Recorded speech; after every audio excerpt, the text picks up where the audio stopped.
Hello दोस्तों, आप सभी का स्वागत है आपके अपने यूट्यूब चैनल जी के गुरुजी में। आज हम बात करने वाले हैं गुजरात स्टेट बोर्ड का। जो गुजरात स्टेट बोर्ड है, एग्जैक्टली जो गुजरात स्टेट बोर्ड है उसके आज हम चर्चा करने वाले हैं, राइट।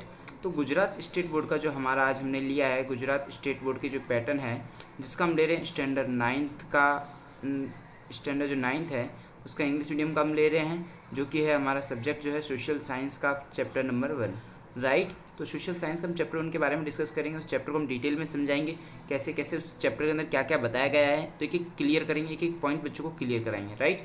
तो सबसे पहले हम बात करते हैं rise of British rule in India. Bharat में कैसे उद्गम होता है, जो ब्रिटिशर्स होते हैं सबसे पहले कैसे आए होते हैं, सबसे पहले कहाँ से स्टार्टिंग करते हैं, तो एक एक टॉपिक के बारे में डीप में चर्चा करेंगे, राइट। तो since the Asian period India is enjoyed incomparable position in the whole world. अब आप लोग जानते हो पुराने टाइम से इंडिया इनकम्पेरेबल मतलब ऐसा इंडिया था जिसकी किसी से तुलना नहीं की जा सकती, मतलब इंडिया इतना महान था। Due to its economic culture and religious inheritance. हमारे देश का जो इकोनॉमिकल, हम पहले से विश्व में पैसे की दृष्टि से भी काफ़ी समृद्ध थे। कल्चरल जो हमारी संस्कृति वो भी काफ़ी विराट थी। Due to the economic prosperity and culture inherit people from different nations of the world came to India.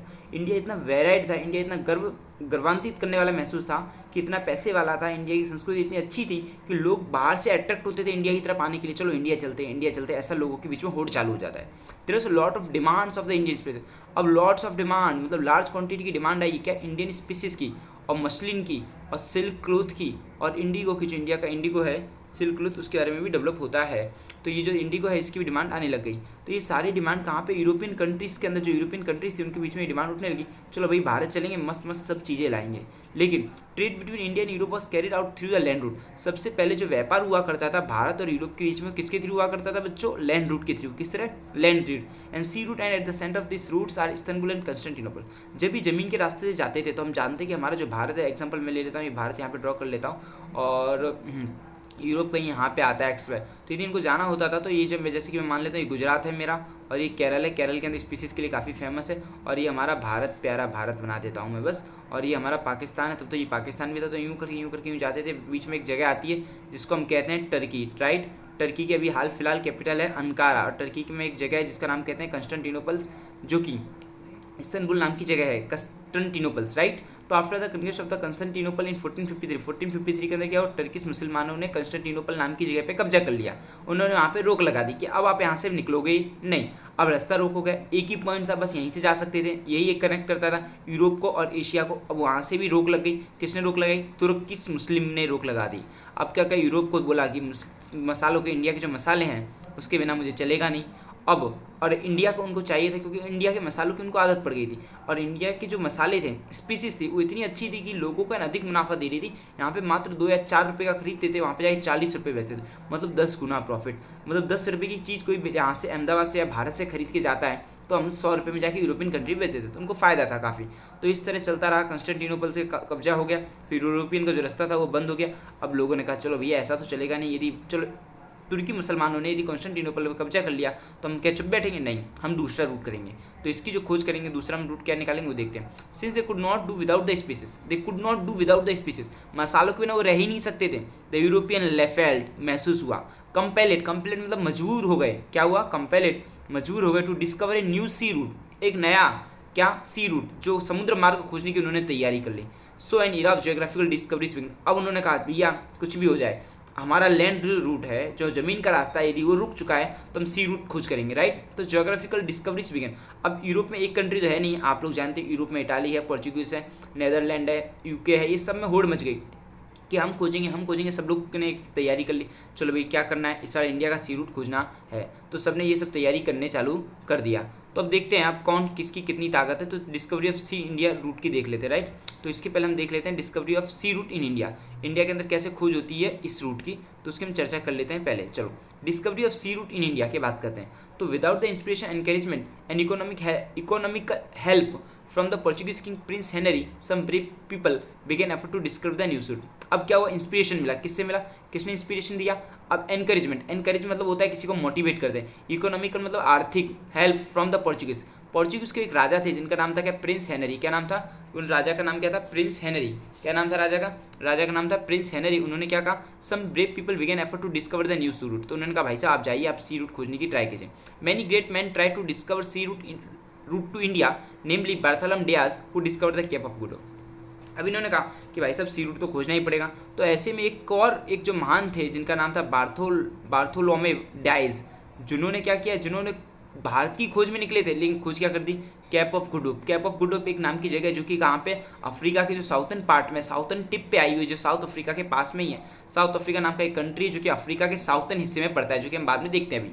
With the economic assistance from the king of Spain Christopher Columbus. अब हम एक और बात कर लेते हैं, जो पोर्चुगीज नाम का देश था, ये जो हमारा एक छोटा सा, आप लोग देख सकते हो, पोर्चुगीज से किसको भेजा था, पोर्चुगीज ने बार्थोलोमे ऑफ डायस को भेजा, पर बार्थोलोमे ऑफ डायस ने खोज कर नहीं पाई और वो कहाँ पहुँच गए, हमारे कैप ऑफ गुड होप की खोज कर दी। अब इटाली ने कहा, स्पेन ने कहा, जब ये लोग भेज रहे हैं तो विद द इकोनॉमिक, स्पेन ने कहा कि हम भी शांत क्यों बैठे, हम भी अपना एक नुमाइंदा और अपना एक चमचा भेज देते हैं। तो स्पेन ने किसको भेजा, स्पेन ने जो भेजा वो क्रिस्टोफर कोलंबस को भेजा। Began his adventure of the discovering new sea route, एक नया व्यापार केंद्र निकालने वाले थे, which again came to stop the islands presently known as West Indies. अब क्रिस्टोफर कोलंबस तो गए फॉर्म में, उन्होंने कहा भाई साहब हम तो खोज निकालेंगे, लेकिन इन्होंने खोजने के चक्कर में, भारत को खोजने के चक्कर में अमेरिका की खोज कर दी। अब अमेरिका की खोज कर दी तो उन्होंने जो अभी हाल ही में फिलहाल जो जमाइका वेस्ट इंडीज़ के नाम से जाना जाता है, तो उन्होंने अमेरिका की खोज की, जो कि कहाँ पे, अटलांटिक ओशियन के अंदर आया हुआ है। अब कोलंबस हु हैव बिलीव्ड, उसको लगा, बिलीव मतलब विश्वास हुआ, अरे भाई साहब ये तो मैंने throughout of his life and discovered new sea route to India. उन्हें क्या लगा कि उन्होंने भारत का व्यापार का खोज लिया है, क्या, न्यू सी रूट खोल लिया है इंडिया का। Had actually discovered a new island, लेकिन रियल में सही कहा जाए तो उन्होंने एक महाद्वीप, एक नया महाद्वीप की खोज की थी, जिसे न्यू लैंड, एक नई लैंड की, सिंस द क्लैरिफिकेशन और was made by America Bassi बच्ची। और अमेरिका बस्सी बच्ची नाम का वहाँ पे एक आदमी था, उन्होंने उनको क्लैरिफिकेशन किया, किसको, क्रिस्टोफर कोलंबस को क्लैरिफिकेशन किया कि भाई साहब जो आपने खोजा है ये कोई इंडिया नहीं है भैया, ये अमेरिका है, ये आपने एक नया ज़मीन खोजा है। किसने खोजा, क्रिस्टोफर कोलंबस ने। उसका नाम क्या रख दिया गया, अमेरिका। मतलब जो आज का यूएसए है, उस यूएसए, इसकी खोज किसने की है, भाई साहब अपने क्रिस्टोफर कोलंबस ने की। क्रिस्टोफर कोलंबस जी कहाँ के थे, इटाली के थे। किसकी मदद से आए थे, अरे भैया राजा, स्पेन के राजा ने इनको पैसे की मदद की थी।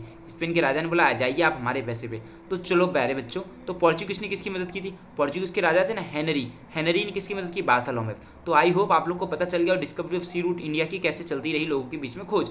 तो अब आगे की और चर्चा करते हैं हम। तो और आगे बढ़ते तो हमें पता चलता है, जैसे कि मैं बात करता हूँ आपसे, आगे चलते हैं थोड़ा और। तो इसी आप देख सकते हो जिस तरह ये वाटरवेज के रूट दिखाए हुए हैं सारी कंट्रियों के, तो ये आप लोग देख सकते हैं, ये वाला जो ये रहा इंडियन ओशियन, ये कोची है, कलकत्ता है। इस तरह पहले यहाँ का जो रूट हुआ करता था, यहाँ से हुआ करता था, ये बगदाद नाम की जगह है, तुर्की नाम की जगह है, तो यहाँ से सारा सी रूट चलता था, राइट। तो लिस्बन नाम की जगह अलेक्जेंड्रिया है, तो यहाँ से सारा व्यापार केंद्र हुआ करता था, कंट्रोल, राइट। अब थोड़ा हम और आगे चलते हैं, तो अफ्रीका के बारे में देख लो, मोजाम्बिक, ये सब दिया हुआ। ये जो कैप ऑफ गुड होप नाम की जगह है जो कि आपने देखा है, ये कैप ऑफ गुड होप नाम की जो खोज है ये बार्थोलोमे डायस ने की थी, जो किसकी मदद से आया था, जो कि पोर्चुगीज के जो राजा है हेनरी, उनकी मदद से आया हुआ था ये।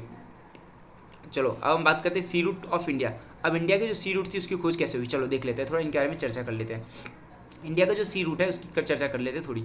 द पोर्चुगीज सेलर, अब पोर्चुगीज के जो सेलर थे, अब मदद किसने की थी, पोर्चुगीज का जो राजा था हेनरी, उसने मदद किसकी की थी, रियल में मदद की थी बार्थोलोमे की। और बार्थोलोमे ने क्या खोजा था, कैप ऑफ गुड होप, जो कि कहाँ पे, अफ्रीका के टिप पे, अफ्रीका के जो साउथर्न पॉइंट है उसकी खोज की। लेकिन हमारे जो सेलर है, सेलर मतलब नाव चलाने वाले, कौन थे, Vasco da Gama. Vasco da Gama discover the sea route to in India 1498। इनको कोई मदद नहीं मिली, इन्होंने कहा भाई साहब मैं खोजूंगा, इनके अंदर हौसला था, ताकत थी, तो इन्होंने कब खोजा, 1498 में इंडिया का सी रूट खोज निकाला। किसने, 1498 में वेस्को डी गामा। जिसे कहते हैं जिसे ज़्यादा फैसिलिटी मिलती है वो लोग काम नहीं करते, जिसे कम फैसिलिटी मिल जाती है, इंसान को काम करना होता है, वो बहाने सोचता है। When he reached Calicut in the western coast of India, कहाँ पे पहुंचे थे, सबसे पहले वेस्टर्न कोस्ट पे पहुंचे थे, वेस्टर्न कोस्ट ऑफ इंडिया पे पहुंचे थे, राइट। पश्चिम घाट पे पहुंचे थे, भारत के पश्चिम भाग पे। पश्चिम में मतलब जानते हो केरल आया हुआ है, गोवा है, कर्नाटका है, महाराष्ट्र, ये सब स्टेट्स आते हैं। He was welcomed by the king Zamorin. अब पहुंच तो गए तो इनका स्वागत भी करेंगे, कौन करेगा, जमोरियन नाम का राजा स्वागत करेगा। ये वेरी IMP पूछा जाएगा, कई बार एग्जाम में पूछा जाता है कि कौन से राजा ने वेस्को डी गामा का स्वागत किया, तो किंग जमोरियन ने। कौन सी साल में पहुंचे, 1498 में। कौन से किनारे पे पहुंचे, ईस्टर्न कोस्ट पहुंचे कि western coast, sir western coast पहुंचे। Allowed to carry a business here, उनसे परमिशन मांगी, जमोरियन बाबा, जमोरियन बाबा आप मुझे परमिशन दोगे क्या व्यापार करने के लिए। उन्होंने कहा बिल्कुल करोगे व्यापार आप। Thus this is considered is an important event in the world. और ये जो इवेंट थी, ये जो इवेंट, जो घटना है, ये वर्ल्ड के अंदर बहुत ही बड़ी साबित हो गई। अब इसमें क्या हुआ, सब लोगों ने कहा वाह वाह भारत की खोज हो गई, जो सी रूट था इंडिया की उसकी खोज हो गई। Is the world at this open the door for other European to come India. अब खोज किसने की? ये हमारे वेस्को डी गामा ने की। वेस्को डी गामा कहाँ के थे? अरे भैया ये पोर्चुगीज के थे। कहाँ के थे? पोर्चुगीज के। अब सबने कहा भाई साहब जब पोर्चुगीज के जो हमारे वेस्को डी गामा भैया हैं उन्होंने जब सी रूट की इंडिया की खोज कर दी है तो सारी यूरोपियन कंट्री ने कहा चलो भैया रास्ता खुल चुका है, चलो अब कहाँ पे? भारत की ओर चलो। अब सी रूट नहीं खोजना है किसी, क्योंकि ऑलरेडी सी रूट खोज दिया है, क्यों खोटी मेहनत करनी।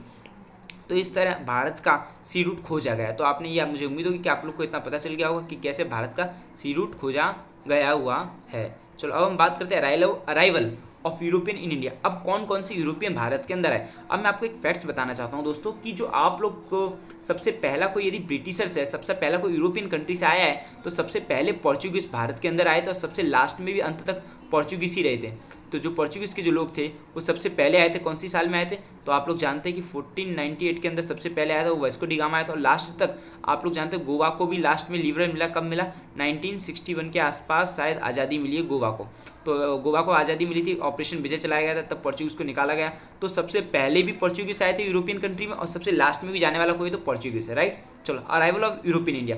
अब कौन सी महासत्ता जो यूरोप की कंट्री है वो भारत में आती हैं, चलो उनके बारे में चर्चा कर लेते हैं। The Portuguese we are the first to arrive in India. आप लोग जानते हैं पोर्चुगीज सबसे पहले आए थे, ये सर हमको पता ही अच्छी तरह। For trade after the discovery of the sea route in India when within span of 100 year. 100 साल के अंदर तो भाई सब लोग को बुला लिया इन्होंने पोर्चुगीज में, राइट। 100 साल के अंदर the Portuguese to control over several territory like द्वीप पे कब्जा कर लिया, भैया दमन भी कब्जा कर लिया, गोवा भी कब्जा कर लिया, कोची भी कब्जा कर लिया, मलाइका भी कब्जा कर लिया। इन 4-5 जगहों का कब्जा कर लिया। देखो द्वीप कब्जा हो गया, दमन कब्जा हो गया, गोवा हो गया, कोची हो गया, मलाका हो गया। Inspired by the Portuguese success in trade. अब उन्होंने कहा, जो यूरोपियन के और कंट्री थे उन्होंने कहा अरे भैया पोर्चुगीज को बहुत जोरदार सक्सेस मिल रही है, तो डच ने कहा चलो अपने भी चलते हैं। डच कौन है? डच आज का जो है, डच का जो डच है उस टाइम पे डच नाम से जो जाना जाता था उसका रियल नाम क्या है? हॉलैंड। क्या नाम है? हॉलैंड। और अभी जो मॉडर्न कंट्री है उसको ज़्यादा नेदरलैंड के नाम से। जो नेदरलैंड है उसके 3 नाम है। कितने नाम है? 3 नाम है। हॉलैंड, डच, इनको जाना जाता है। एंड डेनिश फ्रॉम, अब डेनिश फ्रॉम डेनमार्क। अब डच वालों ने कहा चलो अपने भी चलते हैं। डेनमार्क आप जानते हो कंट्री जो यूरोपियन की कंट्री जिसकी कैपिटल कोपेनहेगन है, आप सभी जानते हैं। Arrived in India for trade. इन्होंने कहा चलो हम भी व्यापार करेंगे। कौन कौन आया? डच वाले लोग आए और डेनमार्क के लोग आए। The English traders establish the East India company. अब इन्होंने क्या बोला कि अब पोर्चुगीज तो ऐसे ही पहुंच गए, डच वाले भी पहुंच गए और जो डेनिश लोग थे, जो डेनमार्क के थे, वो लोग भी पहुंच गए।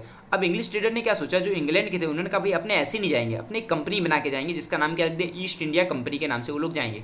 उन्होंने कहा कि अपने ऐसे एक इंसान बन के जाएंगे नहीं, अपने पूरा एकदम मस्त सिस्टमेटिक कंसेप्ट, मतलब सिस्टमेटिक सिस्टम बना के जाएंगे, राइट, ईस्ट इंडिया कंपनी के नाम से। To carry out the trade in India 1600 AD। कब पहुंचे, कब स्थापना हुई? तो 1600 AD में। तो इन्होंने कब स्थापना की? 1600 AD में एक कंपनी की स्थापना की क्वीन एलिजाबेथ की उपस्थिति में। कौन? Queen Elizabeth. कौन है? इंग्लैंड की जो रानी है उनकी परमिशन ली। Give the permission to the East India Company to carry out trade with the eastern country. उन्होंने परमिशन ली किससे? क्वीन एलिजाबेथ से, जो कि इंग्लैंड की राजकुमारी थी, right. The permission of east India company की स्थापना की उन्होंने। और उन्होंने कहा मैडम जी क्या हम ईस्टर्न कंट्री के अंदर जाके ट्रेड कर सकते हैं? उन्होंने परमिशन दे दी। तो उसी की श्रृंखला में, उसी सीरीज में द फर्स्ट शिप आता है भारत के अंदर under the leadership of captain Hawkins. कौन है? Captain William Hawkins. जो कैप्टन विलियम हॉकिंस है उनकी अंडरशिप में ये पहला जहाज भारत के अंदर आता है, जो कि कब आता है? सूरत के अंदर आता है। तो इसकी मैं आपको ईयर बता दूं तो 1600 में क्या किया इन्होंने? ईस्ट इंडिया कंपनी की स्थापना की। किसकी परमिशन में? ये जो क्वीन एलिजाबेथ उनकी परमिशन में की। और बाद में इन्होंने 8 साल के बाद 1608 के अंदर जो पहला जहाज था वो भेज दिया भारत के अंदर। तो भारत के अंदर जो इनका पहला जहाज आया था वो कहाँ पे आया था? सूरत के अंदर पहला जहाज आया था। कौन था कैप्टन हॉकिंस थे। तो आप लोग सभी जानते हैं कैप्टन हॉकिंस उसके हुए थे, कैप्टन थे, राइट। तो but due to the dominance of the opposition from the Portuguese they were not allowed to establish their trade there. अब क्या था? पहले से जो जमा कौन था? पहले से पोर्चुगीज लोग पहले आ चुके थे, आज से ठीक 108 साल पहले आ चुके थे। 1498 में वेस्को डी गामा आ चुका था। तो पोर्चुगीज लोग पहले से जमे थे। अब उन्होंने कहा यदि इंग्लैंड वाले लोग आते तो हमारा ट्रेड कम हो जाएगा, तो हमारी मोनोपोली टूट जाएगी। तो उन्होंने क्या कुछ कान भर दिए होंगे, या तो क्योंकि जो पहले से आया हुआ होता है तो उसका इंप्रेशन ज़्यादा होती है। जो नए लोग होते हैं उनको सेट होने में टाइम लगता है। जो कोई भी बिजनेस है, एक्स वाई जेड, अपने सपोज कोई बिजनेस लेते हैं तो जो पहले के जमे हुए लोग होते हैं तो जो नया जम रहा है, जो नया सेट कर रहा है बिजनेस, को टाइम लगेगा। जो दुकान के अंदर, जो मार्केट के अंदर जो पुराना है उसको इतना टाइम नहीं लगता, यदि वो मतलब तो हम कर सकते हैं, राइट। तो establish their trade but finally the East India Company got the permission from the Mughal emperor. अब उसको फाइनली ईस्ट इंडिया कंपनी ने कहा भाई हम जाने वाले नहीं हैं। पोर्चुगीज ने बहुत ट्राई किया भगाने का पर वो लोग गए नहीं। उन्होंने कहा भाई साहब हम तो है ना अब अपना व्यापार बसा के ही जाएंगे। तो ये देख सकते हो आप सूरत के अंदर है, अब इनके जो ईस्ट इंडिया कंपनी के हैं, तो अपने पहले एक काम कर लेते हैं, चर्चा कर लेते हैं कि इनके जो पोर्ट थे, तो ये जो सूरत में थे, सूरत में कौन था सबसे पहला जहाज आया था किसका, ईस्ट इंडिया कंपनी का। सबसे पहला जहाज किसका आया था, ईस्ट इंडिया कंपनी का। किसके कैप्टन कौन था, इस कंपनी ईस्ट इंडिया कंपनी का जो जहाज आया था उसका कैप्टन कौन था, कैप्टन था कैप्टन हॉकिंस, राइट।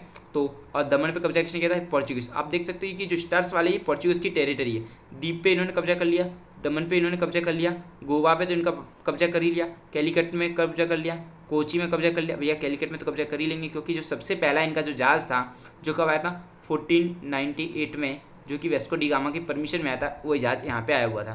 तो ये फ्रेंच कॉलोनी, ब्रिटिश कॉलोनी और भी दी हुई है मैप में, आप देख सकते हैं। चलो हम और आगे चर्चा कर लेते हैं इसकी क्या है और कुछ खासियत। जहांगीर, इन्होंने किसकी परमिशन ली, इन्होंने किससे परमिशन ले ली, जहांगीर जो हमारे मुगल सम्राट थे उनसे इन्होंने परमिशन ले ली। तो इन्होंने उसकी परमिशन ले ली जहांगीर जी से कि जहांगीर जी आप हमें परमिशन दे दिए। जहांगीर बातों में आ गए और इनसे परमिशन ले ली।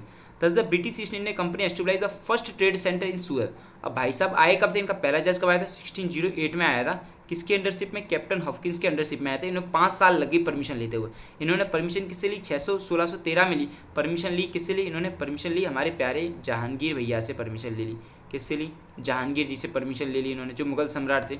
इन्होंने सबसे पहली जो फैक्ट्री डाली कहाँ पे डाली, सूरत के अंदर डाली। कहाँ पे डाली, सूरत के अंदर।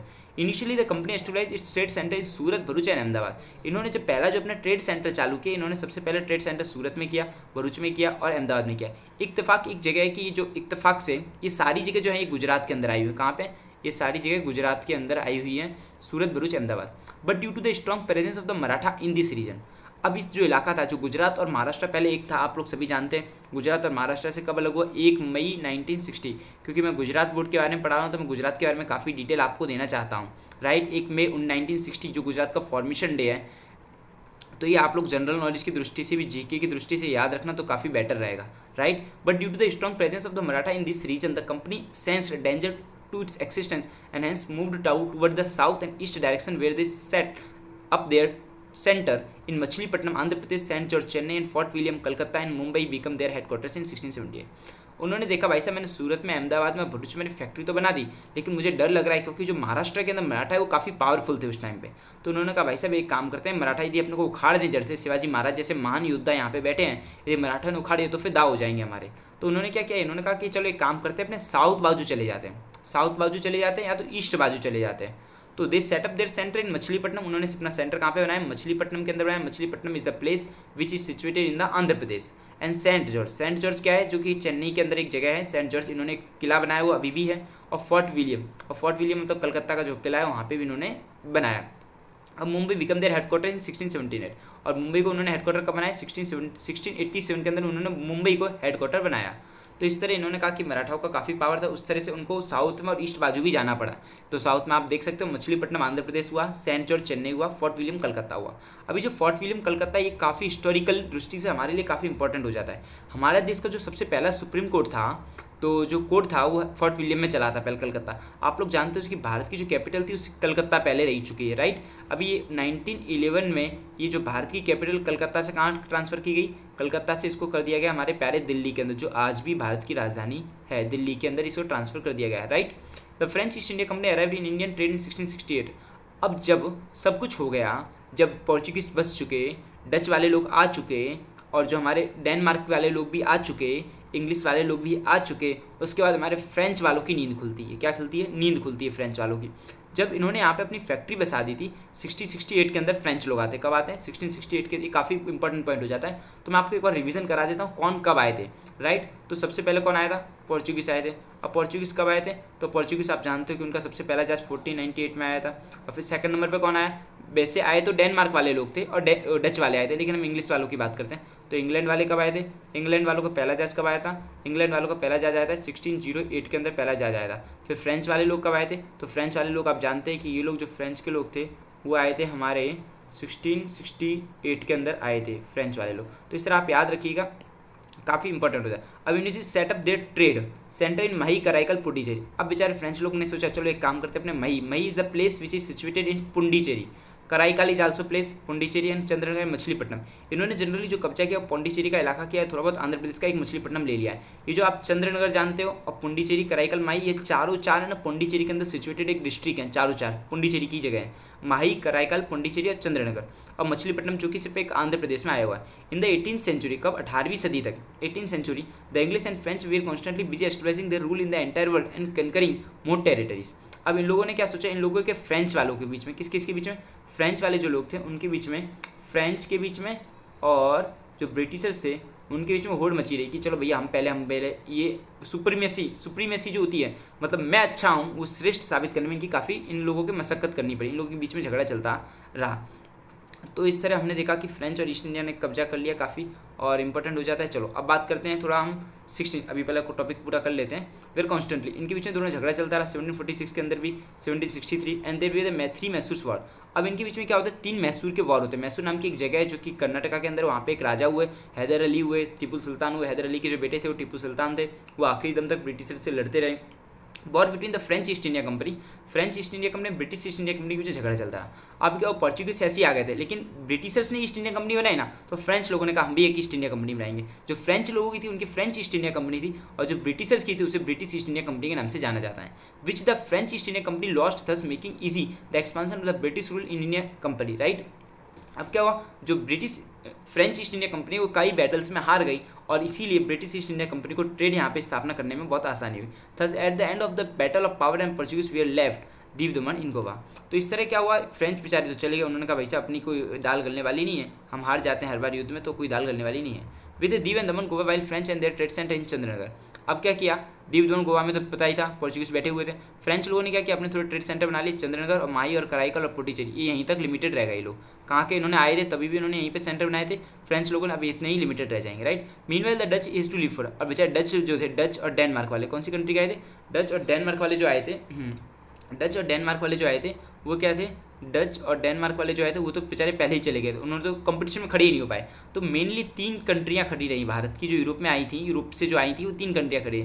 सबसे पहले इंग्लैंड वाले खड़े रहे, फिर कौन खड़ा रहा, पोर्चुगीज़ वाले खड़े भी रहे थे, वो उनका भी अच्छा चलता रहा, और फिर बाद में फ्रेंच लोग भी खड़े रहे।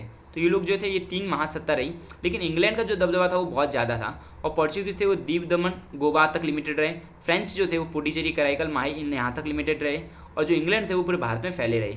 तो इस तरह अब जो मेन रोल आएगा वो इंग्लैंड का आएगा, तो हमने इसके बारे में ज़्यादा चर्चा नहीं करेंगे। पोर्चुगीज़ कौन थे, पोर्चुगीज़ का इतना कोई इम्पैक्ट हमारे ऊपर पड़ा नहीं और फ्रेंच का भी कोई इम्पैक्ट पड़ा नहीं। जो मेन असर पड़ा वो अंग्रेजों का पड़ा, जैसे हम इंग्लैंड वाले लोग कहते हैं। तो अब चर्चा कर लेते हैं अपने क्या है इंग्लैंड का।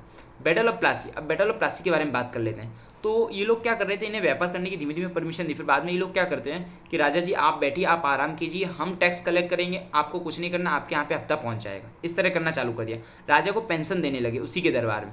अब बैटल ऑफ प्लासी क्या होता है उसके बारे में थोड़ी चर्चा कर लेते हैं। बैटल ऑफ प्लासी, जो बैटल ऑफ प्लासी जो हुआ था एग्जैक्टली वो 1757 के आसपास बैटल ऑफ प्लासी होता है, राइट। तो क्या हुआ, बंगाल में Sirajuddaula was ruling over Bengal. Bengal में एक नवाब हुए जिनका नाम था Sirajuddaula. Due to the impulsive nature he had some opponent in his states. Impulsive, बहुत फ्लेक्सिबल थे ये। During this period the British East India Company built a fortress around the trade centre in Calcutta. अब इन्होंने क्या किया, इन्होंने परमिशन तो दे दी, किसने, सिराजुद्दौला ने उन्हें परमिशन दे दी कि ब्रिटिशर्स भैया आप ट्रेड कर सकते हो। ट्रेड तक तो परमिशन थी, लेकिन इन्होंने क्या किया, इनकी किलेबंदी चालू कर दी। मतलब इन्होंने जो ट्रेड सेंटर है वो दीवारें लंबी लंबी ऊंचा चालू कर दिया कलकत्ता को करना, ऑन प्रिटेक्स्ट ऑफ सिक्योरिटीज है। उन्होंने पूछा कि भाई साहब आप इतनी लंबी लंबी दीवार क्यों कर रहे हो भैया, तो उन्होंने कहा भाई साहब सिक्योरिटी रीजन है इसीलिए हम कर रहे हैं। With taking the permission of the nawab, but nawab Sirajuddaulah destroyed the fortress, लेकिन विदाउट परमिशन नहीं ली नवाब के, भाई साहब आप हमारे यहाँ पे व्यापार करने तो भाई हमारे घर में ही रह रहे हो, हमसे परमिशन तो लो, आप हमारे घर की दीवारें तोड़ रहे हो या तो हमारे घर के ऊपर दूसरा माला चढ़ा रहे हो।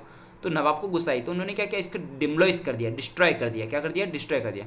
व्हेन द न्यू रीच्ड, ये जब न्यूज़, ये जो समाचार हैं, when the news reached Madras, ये जब समाचार चेन्नई में पहुंचे, small army of the company lead by Robert Clive. अब जो चेन्नई नाम की जो जगह है जिसका नाम मद्रास है, वहाँ पे एक अंग्रेज का एक चमचा बैठा था जिसका नाम था रॉबर्ट क्लाइव, राइट। जब रॉबर्ट क्लाइव को पता चला कि भैया कलकत्ता में हमारे ही आदमियों का जो फोर्ट बनाया था उस पर अटैक कर दिया गया है, तो रॉबर्ट क्लाइव क्या करता है, स्मॉल आर्मी लेके यहाँ पे आ जाता है, कहाँ पे, कलकत्ता में, राइट। रीच्ड बंगाल, बंगाल में पहुंच गया। In order to help the Calcutta trade centre, किसकी मदद करने के लिए? कलकत्ता ट्रेड सेंटर, क्योंकि ये जो रॉबर्ट क्लाइव था ये किसका चमचा था? अंग्रेजों का। In spite of the army of the East India company being strong, अब जो ईस्ट इंडिया की कंपनी की जो आर्मी थी वो काफ़ी स्ट्रॉन्ग थी। They realise that it was not easy to defeat the nawab army, लेकिन थी मजबूत, लेकिन उनको लग रहा था कि नवाब की आर्मी जो है उसको हराना कोई चने चबाने जैसी बात नहीं है, बहुत हार्ड है उसको हराना। तो रॉबर्ट क्लाइव भाई साहब ने क्या सोचा कि रिस्टोरेड द टेरिटरी, उन्होंने क्या किया? रिस्टोरेड ऑफ ट्रेचरी, एक कॉन्स्पिरेसी, उन्होंने एक षड्यंत्र रचा। Conspiracy was planned in order to defeat the nawab in which the nawab's commander in chief. अब इन्होंने क्या किया? इन्होंने कॉन्स्पिरेसी मतलब एक षड्यंत्र रचा जिसमें नवाब जो हमारे सिराजुद्दौला जी थे उनका एक कमांडर इन चीफ था जिसका नाम क्या था? मिर्जाफर। क्या नाम था? मिर्जाफर उसका कमांडर इन चीफ का नाम था। सेठ अमीचंद कौन थे? Seth Amichand were coaxed to join, ये उनके जो थे Seth Amichand Lala ji, coaxed to join on the pretext that the nawab is unnecessary harassing the people. A war was declared a ground near village named Plassey. अब क्या हुआ? बाद में इनके साथ युद्ध होता है तो ऑटोमेटिक पता है आपको कि सेनापति जब ब्रिटिशर से मिला होगा तो आप ऑब्वियसली हार ही जाओगे, तो ये सब कांड होते हैं। तो वो बाद में क्या होता है? नवाब हार जाता है और विलेज नेम, और जो युद्ध होता है उसका नाम, वो जगह का नाम क्या है? प्लासी। क्या नाम है? प्लासी नाम की एक जगह, वहाँ पे ये युद्ध होता है, प्लासी नाम की जगह। तो दो battle of Plassey was fought. Battle of Plassey कब लड़ा जाता है? 23 जून को 1757 के अंदर लड़ा जाता है। एडी और बीसी के अंदर आप लोग को क्लियर होगा, आई होप दैट, कि एडी क्या होता है और बीसी क्या होता है। तो इसके तो यदि आप लोग को क्लियर ना हो एडी और बीसी क्या होता है तो आप लोग मुझे कमेंट कर सकते हैं, तो मैं आपको इसका ऊपर भी एक वीडियो बना दूंगा, राइट। तो चलो, द बैटल फील्ड, अभी जो प्लासी नाम की जो जगह है, अब वो the battle of Plassey is situated in 38 kilometre from Murshidabad. Bengal में एक जगह है मुर्शिदाबाद, वहाँ से 38 किलोमीटर दूर एक प्लासी नाम का गाँव है, वहाँ पे ये युद्ध होता है जिसको हम कहते हैं battle of Plassey. According to the plan के हिसाब से Mir Jafar lost the battle Sirajuddaulah was defeated. अब प्लान के हिसाब से देखा जाए, मिर्जाफर कौन था? सिराजुद्दौला का सेनापति था, पर मिर्जाफर तो उनके साथ मिल चुका था। यदि मिर्जाफर बैटल हार जाता है तो समझ लेना कि राजा भी हार चुका है, क्योंकि ऑलरेडी वो सेनापति है। Due to the Robert Clive treachery, एक ट्रेचरी मतलब षड्यंत्र था। The battle of Plassey ended in just half a day, बस आधा दिन हुआ उतने में तो क्या युद्ध समाप्त हो गया, क्योंकि पहले से मिली भगत थी। The company as a result for got free hold over 24 Parganas. अब क्या हो, जब जैसे युद्ध हारे तो 24 परगना नाम का एक जिला है जो कि वेस्ट बंगाल के अंदर है। अब इसका मतलब यूँ मत समझ कि 24 परगना नाम का एक जिला है, एक डिस्ट्रिक्ट है जो आज भी है बंगाल के अंदर, एक डिस्ट्रिक्ट का नाम है 24 Pargana. Mir Jafar was made the nawab of Bengal. अब क्या हुआ, इन्होंने क्या किया कि जैसे युद्ध जीत गए तो जो ब्रिटिशर्स थे उनको 24 परगना नाम का जो डिस्ट्रिक्ट था उसको फ्री होल्ड, उसको होल्डिंग करने का उनको मिल गया पूरा, कि आप संभालो पूरा डिस्ट्रिक्ट। बस मिर्जाफर को क्या बना दिया गया? बंगाल का नवाब बना दिया गया। Thus the foundation of the company rule in India was laid with the battle of Plassey. ऐसा माना जाता है कि जो ब्रिटिशर्स की जो स्टार्टिंग होती है हमारे देश पे कब्जा करने की, वो कब से होती है? 1757 से उनका ट्रेड चालू हो जाता है, वो हमारे देश पे कब्जा। ये जो बैटल है 1757 का जो बैटल ऑफ प्लासी होता है, यहाँ से रियल मायने में ब्रिटिशर्स की जो हमारे देश पे कब्जा करने की नीति होती है, ब्रिटिशर्स का फाउंडेशन माना जाता है 1757 का जो हमारा बैटल ऑफ प्लासी है वो काफ़ी इंपॉर्टेंट हो जाता है। तो अब बात करते हैं बैटल ऑफ बक्सर। अब आप बोलोगे सर अभी तो आपने बैटल ऑफ प्लासी पढ़ा है, बैटल ऑफ प्लासी में क्या था? सिराजुद्दौला हार जाता है और जो मिर्जाफर है वो उसका जो कमांडर इन चीफ होता है वो किससे मिल जाता है? ब्रिटिशर्स से मिल जाता है। इस तरह क्या होता है कि बैटल ऑफ प्लासी में सिराजुद्दौला हार जाता है, रॉबर्ट क्लाइव जीत जाता है और मिर्जाफर को नवाब बना दिया जाता है। अब हम बात करते हैं बैटल ऑफ बक्सर के बारे में। अब बैटल ऑफ बक्सर भी काफ़ी इंपॉर्टेंट हो जाता है, क्यों? क्योंकि जो बैटल ऑफ बक्सर है वो किसके बीच में होता है वो देख लेते हैं। चलो, the Britishers made a Mir Jafar. अब ब्रिटिशर्स लोगों ने युद्ध तो जीत गए तो उन्होंने किसको नवाब बना दिया? मिर्जाफर को। The nawab of Bengal under different pretext try to extract plenty of wealth from him. अब बना तो दिया नवाब, मिर्जाफर नवाब बन चुका है, मैं मिर्जाफर हूँ, मैं नवाब बन चुका हूँ, लेकिन ब्रिटिशर्स को अभी भी झप नहीं थी। ब्रिटिशर्स लोग क्या कर रहे थे कि अभी भी, oh no, very great a problem, okay. चलो, तो ब्रिटिशर्स लोग क्या कर रहे थे, ये जो एक्सपांशन, ब्रिटिशर्स को अभी भी कोई मतलब शांति नहीं थी इन लोगों को, लेकिन